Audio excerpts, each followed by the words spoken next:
this piece is all about kyanite. That's that incredibly dark denim indigo hued stone that comes from India.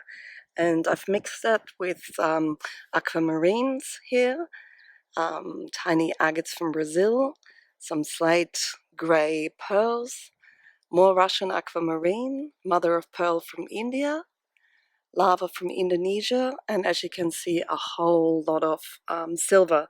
The big pendant comes from Istanbul, so does this one, and all the tiny silver bits come from Bali. And this piece just looks absolutely stunning with anything denim or white for that matter. And I feel it has a little bit of a Western sensibility, but it's not like full on Santa Fe Western cowgirl. But that's it.